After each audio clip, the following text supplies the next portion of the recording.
being from St. Croix taught me so many things, and I miss it all the time. Oh my goodness. One of the things I miss the most is the community aspect of it, because we're social creatures, right? And there's this need for connection, community, and it was just always there, right? It's so small. So like 50,000 people on St. Croix. It's so small that everybody knows everybody. And if they don't know everybody, they know somebody who knows somebody who knows somebody. So you just, there's not a lot of anonymity, which I like, because people see you. You know what I mean? There's greetings all the time, so people see you. It's like the first thing I love about the Caribbean, about growing up on a really small island, was the community, man. I felt seen. I felt understood. I felt like, you know, there are people here who don't know me, but would look out for me, take care of me, support me, because they understand we're all like this big family, you know? I mean, of course there's violence everywhere, but these are some like pointed things about community that I love, about collectivistic cultures, that I appreciate so much.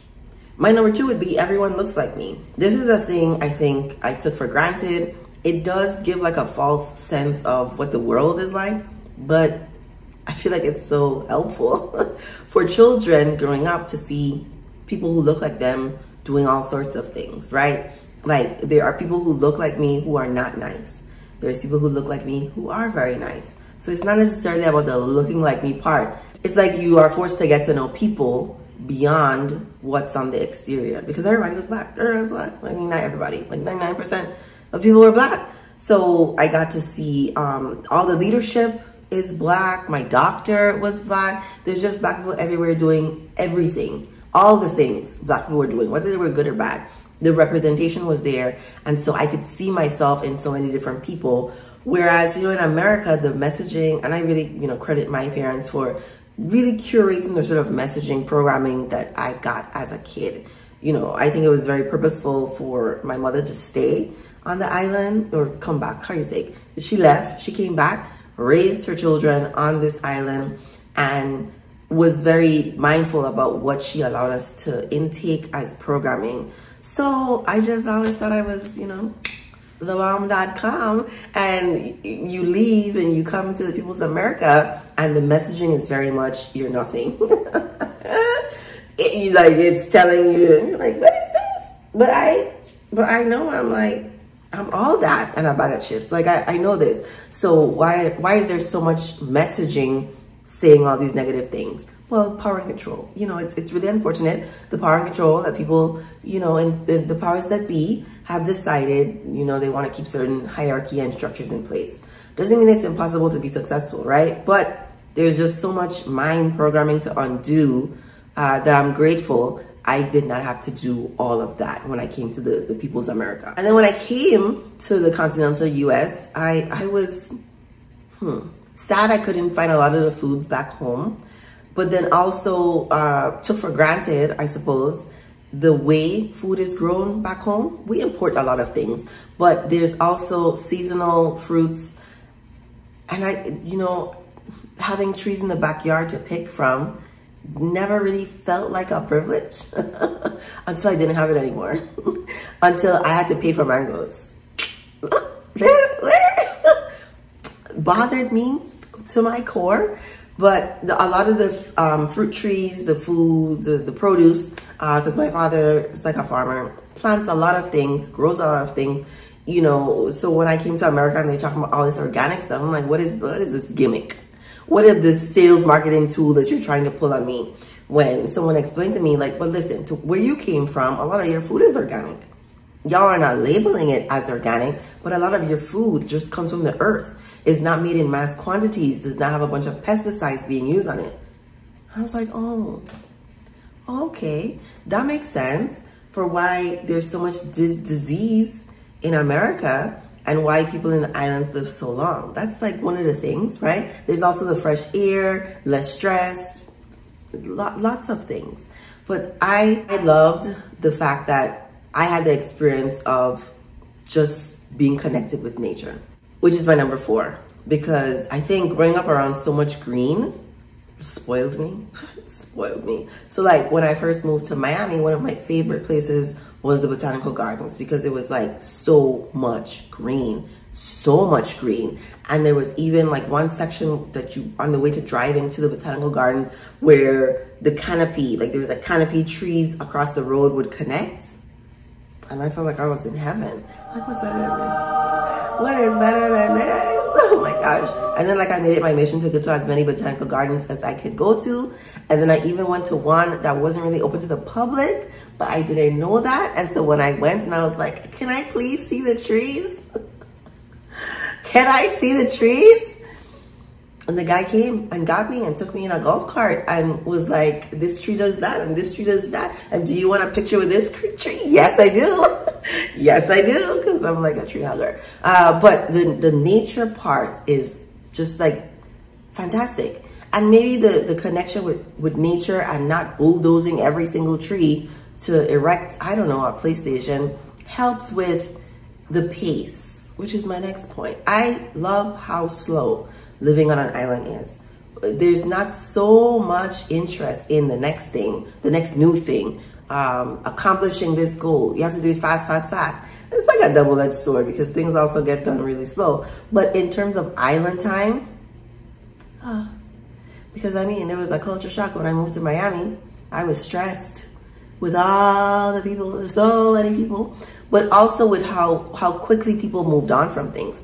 And so culturally, you can see, you know, people need the next new thing. You know, you have to get the next iPhone because one is coming out every year. We have to get the next new car, or you have to upgrade your starter house. You have to do it. Nah, you don't have to do that. You don't have to do that. That's like people stay in the same job for 20 years. People live in the same house they built for 30, 40 until they die, give it to their kids.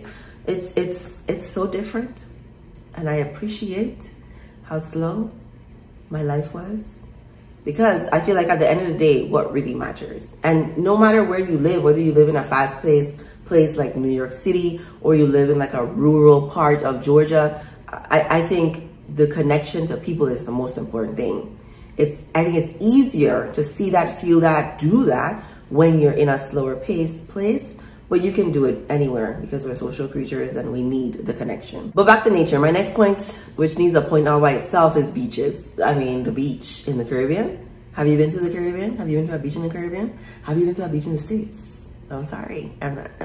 There are clear beaches on the Gulf of Florida, right? I just haven't been there. And I'm still convinced they're nothing like the beaches in the Caribbean, because the pollution of America is just so severe that it's very hard to get clear beaches. But the waves, the smell of like Caribbean sea salt water, it's heaven, it's joy. I used to go to the beach early in the morning, like when the sun was rising. I didn't think of it as a meditation at the time. It was just a thing I did. But it was glorious. It was beautiful. It was stillness. It was peace. It was zen. It was my zen. The sand is so nice, soft. The waves were so pretty. I miss the beach so much. I haven't been to the beach in years. Has it been years? Years. I love the beach. Oh, I love the beach. Okay, moving on. Number 7 is the sun rises early. Like I told you, I was recently in St. Thomas, and I think it was 5:30 the sun was rising. That's what I'm used to, right? Like you get up with the sun, and if the sun is rising at 5:30, 6 o'clock, there's so much day to have. So much day. Right now, I'm getting up with the sun. I think the sun rises here at Atlanta at 6:30. But because we're so far from the equator, we're not that far, right? We're not that far. But because we're far from the equator, you get the full seasons here in Atlanta, okay? So the sun is not going to continue rising at 6:30 for the rest of the year. Back home, you get like 12 hours of sunlight all year. All year. And there's like an hour shift in the sun rising, I think 5:30 to 6:30, but that's as much as it varies. I mean, the sun sets around 6 too, But I feel like I'm okay with that. Well, how is that bad? Your year is predictable. 12 hours of sunlight every day. And then number 8, 85 degrees all year. Yes, it can feel worse than that. Worse. It can feel much hotter than that, right? Because the sun, because you're so close to the equator, the sun's rays are not as slanted because we're a sphere, right? The sun's rays are intense in the Caribbean. They don't play. You will burn, okay? I've gotten sunburn. You will burn if you spend too long in the sun. But I would appreciate that more, right? Sunny, 85 degrees versus, I used to live in Cleveland also, and they just had cloudy days. Cloudy days. And they had 2 seasons, winter coming and winter going. And 1 month of hot. Was that like August? That was it. And most of the days were cloudy. You couldn't see the sun.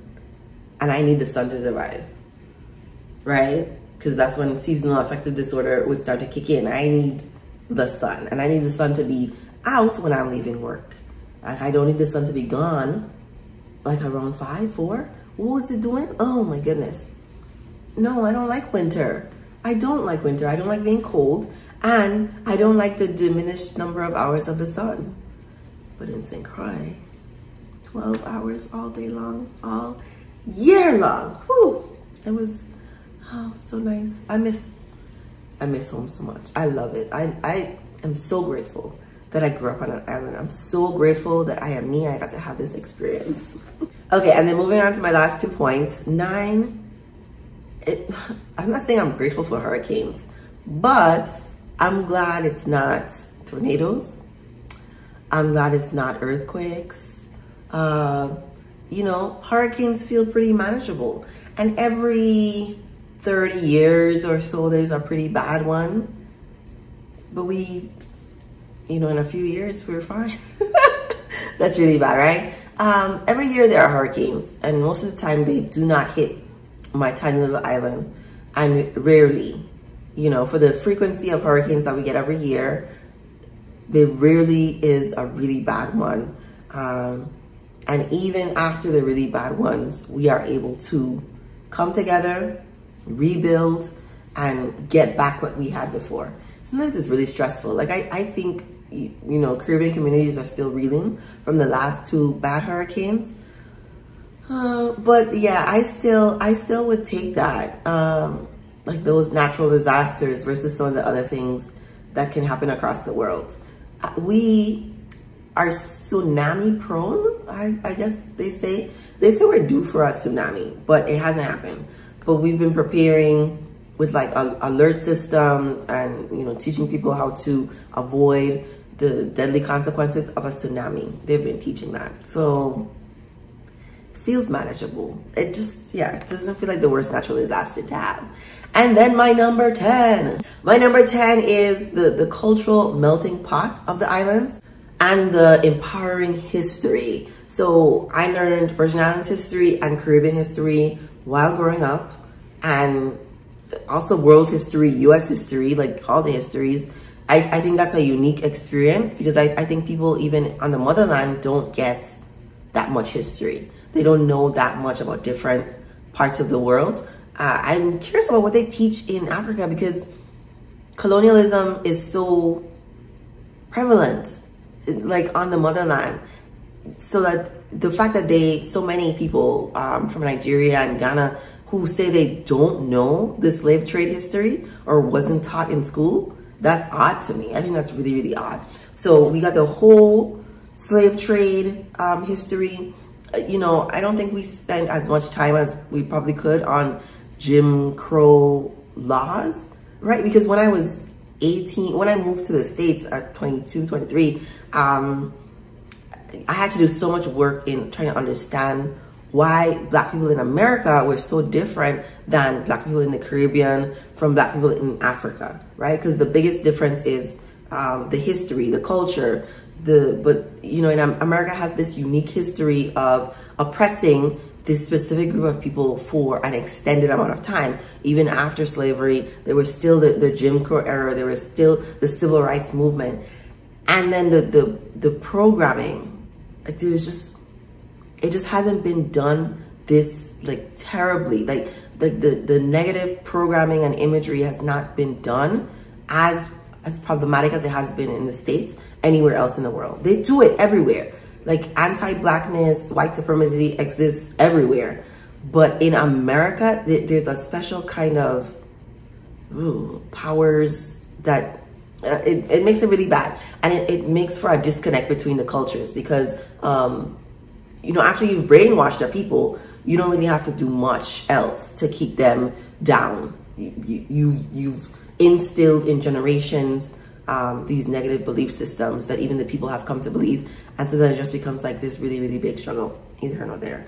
My point is, I'm grateful for the history lessons that I got. I'm grateful that my teachers were cultured, educated, well-traveled people who had an understanding of the differences between people. That skin color was not all that mattered, that we have a rich history of fighting back and teaching it to us, because Black people across the world fought back against slavery, against oppression. But, you know, in Crucian culture, in our Virgin Islands history, it's very much taught explicitly. You are awesome, you come from awesomeness, and your ancestors fought for you to be here, and they prevailed. And they prevailed. And now they're running this. Kind of, sort of. I mean, colonialism has gone everywhere, right? So the U.S. Virgin Islands is a territory of the United States. Imagine that. A country bought these islands with people on them. And some people don't have the same rights because the U.S. owns different islands. That's a whole other video. My point is, I'm grateful for the cultural influences that have been a part of my life, that I have been able to see people as people, regardless of where they come from or what the color of their skin looks like or what religion they practice, right?